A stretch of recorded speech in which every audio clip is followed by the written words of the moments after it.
Hi everyone, today we're going to take a look at the VSGO 6-liter sling messenger bag. Now this bag, I would put it sort of in the mid-tier to premium bag space because it does retail for $99. So let's see what this is all about. So before we begin the review, full disclosure that VSGO did send this bag out to me for review at no cost to myself, but I haven't been paid for this review or sponsored in any way, and as always, I'll give you my honest and fair opinion. This is part of VSGO's Black Snipe series, so what they're offering is their top-of-the-line messenger bag that comes in this all-black casing with nice red accents, and also it's going to be made of high-quality materials and have a ton of features. Now let's start with the exterior, and similar to their backpack, it is an all-black design with this beautiful texture down here to separate the layers here between the flap and the base. We have the buckle here with some red accents, and also there are some red accents here in the strap. All right, coming around to the back, we'll start with the handle, and we have a really nice handle here. It's padded, very comfortable, and it goes into the bag itself with reinforced stitching, so it's going to be very, very durable. We have the same TPU coating here as we do all the way around the bag, and right here there's a little slit for a very thin pocket. However, the pocket is zippered, so I like to keep my licenses and permits in here as needed, when I go on site, and having the zipper here will keep the papers dry if you happen to be caught into a rain. And then on the sides here, we have the straps that go into the bag. And again, very good reinforced stitching here and then into the bag. Coming to the bottom, you can see that we have some tripod straps here. And the buckles here, they do detach from the bag if you want it. So rather than trying to slide your tripod out horizontally, you can just unhook these and release the tripod if you want. But what I like about these little buckles is you'll notice that they protrude a little bit out from the bag when you don't have a tripod in here. And this allows for when you set the bag down, it tilts just a little bit forward so that it protects the straps when you're not using them for the tripod, and also the bottom of the bag, and also separates it maybe a little bit if you have a small puddle here. But we have the same TPU coated material down here, and it's very, very durable, anti-scratch resistant. I really haven't had any problems. It cleans very easily. And then on the sides, of course, we have expandable pockets on both sides, so you can fit a standard size water bottle in here, and they're also lined inside, although they're not padded. So it's just the TPU material with feels like a nylon lining inside. Also, let's see, the front buckle here is a little bit different than the one on the backpack. This is not like a twist and lock. This actually, you just pull down a little bit to release it and then open the bag. And then you close it and it should just snap right back in, and then a little tug and it comes back up. And I'll get more into this when I demonstrate, when I'm wearing it, because this can be a little bit fiddly, but I do have a little trick to make this a lot easier. And then, of course, over time, as I got used to using this, I hadn't had any problems at all.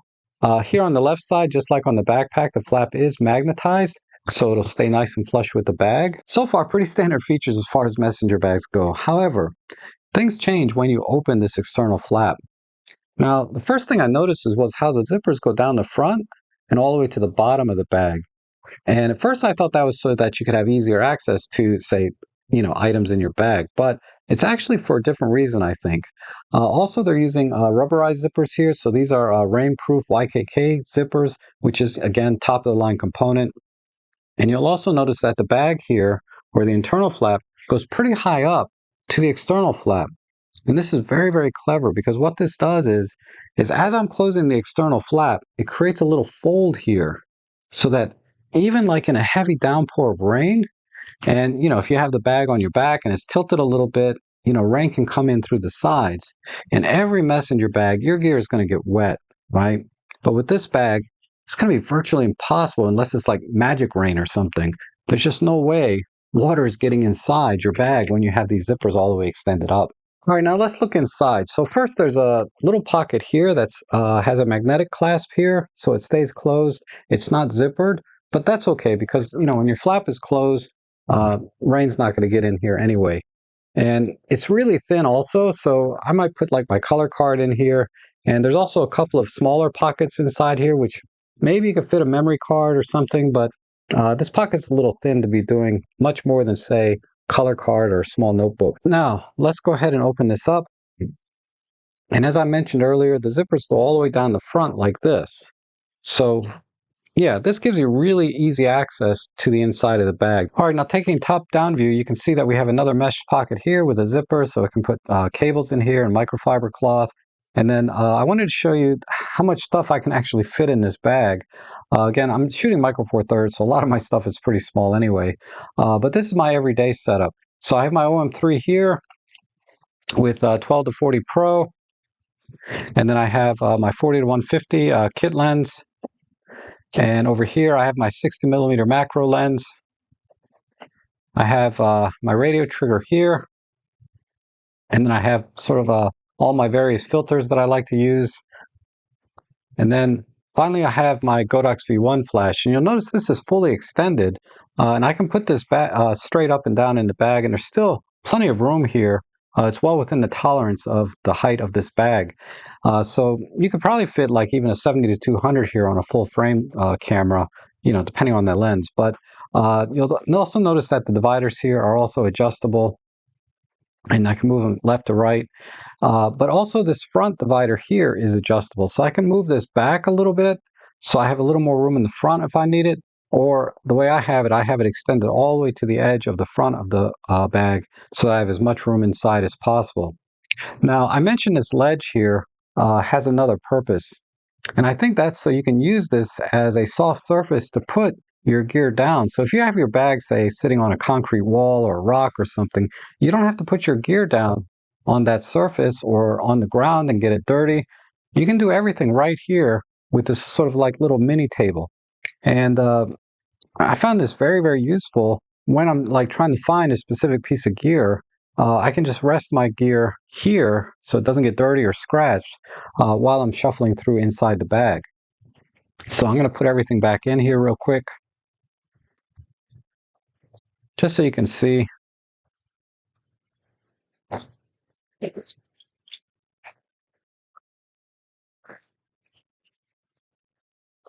And then I can close this. And then, rather than zipping it all the way closed, I'm just going to go up about halfway.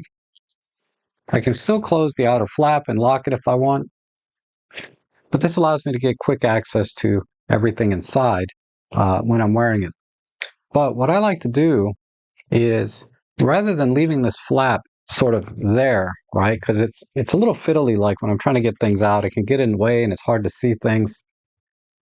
Actually, what I do is I fold this in on itself this way first, then close the bag and zip it up halfway, like this. So now the flap is not in the way anymore, and I can close this flap. Usually my camera is out anyway, hanging around my neck. And if I want to get any of my other lenses, I can just do that very easily. And then one thing I forgot to mention is there's a little pen holder here and space for like an 11-inch iPad or something. I don't use an iPad, so I just put a pen in here and I might put a notebook. Actually, I have one of my filter wrenches in there. You should get these. These are really useful. But anyhow, uh, just a little tip. So using the flap as sort of a surface to put your gear on is one tip, and the other tip is to fold the flap in on itself when you're out in the field, so it just makes it easier to get your gear in and out. But for ultimate protection, of course, you want to zip the bag all the way up. So I just pull it out and zip it all the way up. And then with that little fold there, I'm good to go. All right, so this is how the bag looks on me. Fits very nicely. It's very comfortable. The shoulder pad here is very well padded. But I wanted to address this fid lock here. Now, the purpose of this is so that you can do one-handed open and close and lock of this bag.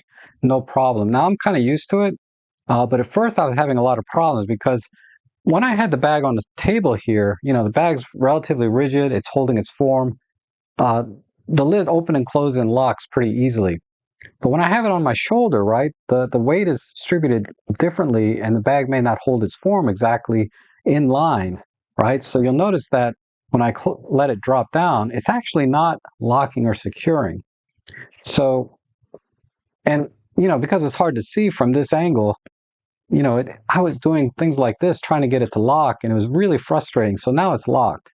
So a little tip, first time you're using it, is what I do is I put my finger right on the little knob here so that when I bring my finger down, I can feel where the latch is. So I can do this, and right now I can tell that it's a little bit over to my left. So I'll just move over a little bit, bring it down, and lock in. And then after a while, this becomes second nature. I don't even need to use my finger anymore because I can kind of feel it. I just got used to it. Now there's also a secondary, I call it like stability strap. So like if you're wearing this bag while you're riding a bicycle or on a scooter, there's a secondary strap here that you can use that hooks up and around your body so that when the bag is sort of laying on your back, it's not going to swing around back and forth. So let me just show you what that looks like. All right, now that I have the strap adjusted for my body, it just kind of hooks in up here. And now the bag is much more stable for when you're on the go. I also want to mention that this auxiliary strap is removable. There's just an open loop ring down here. And, I'm going to take it off because I'll never use it. But if you do use this and you need to tuck it away, you can just kind of stuff it into the side pocket here like this so it stays out of the way when you're not using it. And then you can take it back out when you need it. Now, I want to come back to the main strap itself. And the shoulder pad here is actually stitched into the strap. So it's not going to slide up and down when you're wearing this over your shoulder. So I really like that. And there's lots of strap management here with like these little elastic bands so that, you don't have loose straps flapping everywhere. And, I'm kind of a small person, so I do have to adjust this quite a bit. So I appreciate any kind of strap management that they include with the bag whenever possible. All right, then one last thing I want to mention is they included a little magnetic coin here, I guess I would call it. It's basically a straight edge so you can tighten up like your Arca Swiss plates and things. Anywhere you need a straight edge, this always comes in handy, and it's magnetic so it just fits right there on the buckle. So overall, this is about as perfect as a bag I think you can make. I mean, honestly, I really can't find any flaws. Now, if I had to really nitpick, there are two things I would change. One is the auxiliary strap. Right now, the way the auxiliary strap's designed, it forces you to put the strap over your left shoulder and then attach the auxiliary strap. I think it was this way. To fix that is very simple. In the next revision, all they need to do really is put another loop on this side so you can attach the auxiliary strap to either side of the bag. And also, they'd have to extend the little rib here to go across the entire strap instead of just halfway. Then you'd be able to, attach and use the auxiliary strap whether you hang the bag over your right shoulder or over your left shoulder. And it's so minor.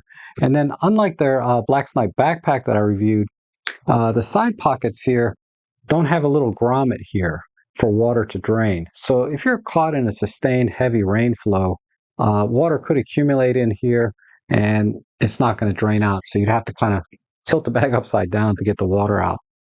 But these are really, really minor things. This is a great bag and I can highly recommend it. So that's all I have for today. Thank you so much for watching. I hope you enjoyed this review and I hope to see you again soon.